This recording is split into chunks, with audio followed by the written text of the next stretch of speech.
Pas chaud. Je n'ai jamais eu ce choc. Alors moi déjà pendant tout le show, à un moment je me suis rendu compte que j'étais comme ça. C'est assez impressionnant. C'est surprenant.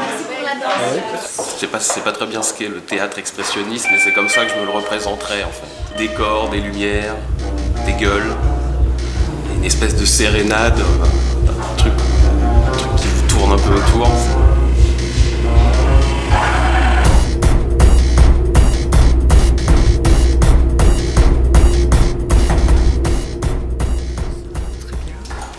Très sensible, très beau.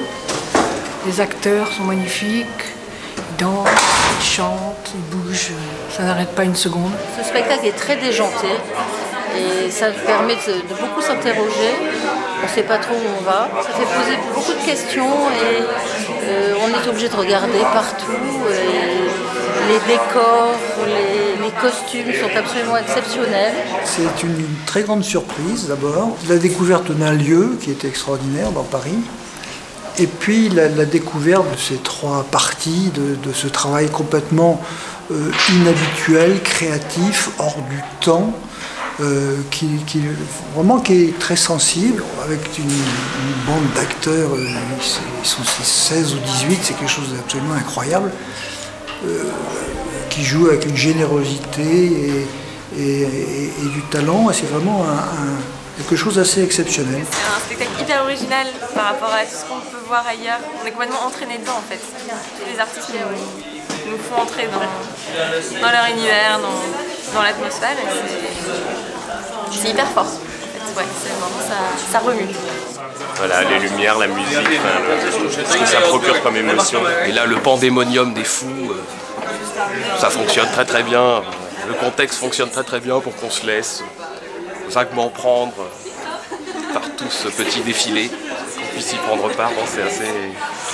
C'est assez surprenant. Très corporel, donc moi j'adore ça. En plus, il y a l'interaction vraiment avec le public. Et ça, c'est génial. Donc on a fait tout le tour de l'endroit, du lieu et tout ça. Cette troupe d'acteurs, d'une certaine façon, est comme une vague qui vous emmène. On a vraiment envie de participer et on a vraiment envie de jouer avec les acteurs. On se laisse volontiers entraîner. Et je trouve que le déplacement perpétuel avec les acteurs et les spectateurs, c'est très convivial.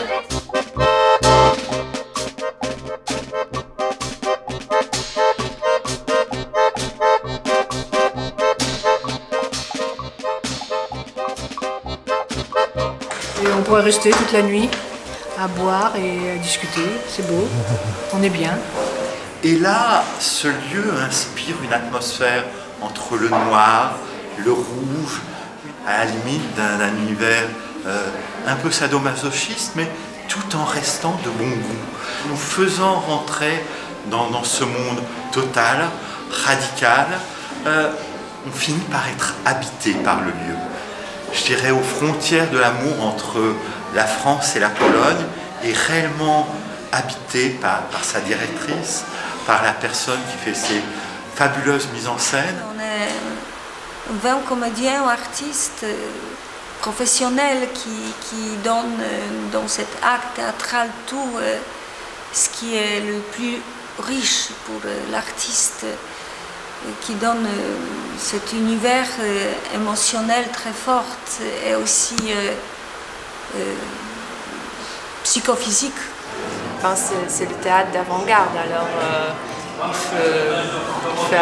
peut-être les spectateurs peuvent attendre autre chose, mais c'est vraiment une surprise. De l'ordre de la, je sais pas, de la transcendance, pour employer les grands mots. C'est l'idée de ce théâtre. Ah. En fait. En quelque sorte, elle nous fait rentrer dans un tableau, et plus que de faire éclater le quatrième mur, elle nous fait vraiment vivre son spectacle. Elle nous fait entrer à l'intérieur à travers une troupe d'acteurs fabuleux qui nous transforme en quelque sorte aussi en acteurs de sa mise en scène, qui traverse à la fois la folie, la maternité, la création et la vie des acteurs qu'elle fait revivre, ressurgir de terre, à une certaine forme de noblesse polonaise. En ça, c'est un théâtre qui parle à mon cœur. Et ça me rappelle un petit peu le Living Theatre qu'on a découvert dans le sud de la France en 1968, en pleine crise, qui n'était pas celle des Gilets jaunes, mais c'était un peu la même crise. J'ai connu un théâtre qui ressemblait un petit peu à ça, à Cracovie, il y a 50 ans, à l'époque de Tadeusz Kantor, et avec des références fortes d'auteurs que j'aime beaucoup, Gombrowicz, Witaki bien sûr. Je me suis reconnu dans la façon d'utiliser un théâtre dans ces quatre murs, le nombre des comédiens, la danse avec des ballets un peu à la Pina Bausch, qui m'ont beaucoup plu, et puis la musique, je l'ai vue une première fois. Donc là, j'ai incité des amis à revenir et donc je la revois avec le même plaisir et la même émotion. C'est très facile, c'est à Nation, c'est très facile. Il y a un bus direct qui s'arrête en face, il faut absolument vous bouger et venir voir ça, c'est une merveille. Ça vous prend aux tripes, c'est absolument magnifique, c'est un énorme travail. C'est vraiment bien, le conseil. Si vous n'êtes pas encore venu, n'hésitez pas pour découvrir, pour voir autre chose. C'est pour tous les spectateurs parisiens qui ne sont pas habitués justement à quelque chose de différent. Alors venez nombreux. Voilà, je vous conseille cette pièce. Ouais, ah oui, ça vaut le coup de venir découvrir et de s'immerger dedans. C'est une découverte à faire, vraiment. Je pense que je reviendrai volontiers. Je trouve qu'on est passé du merveilleux à l'absolu.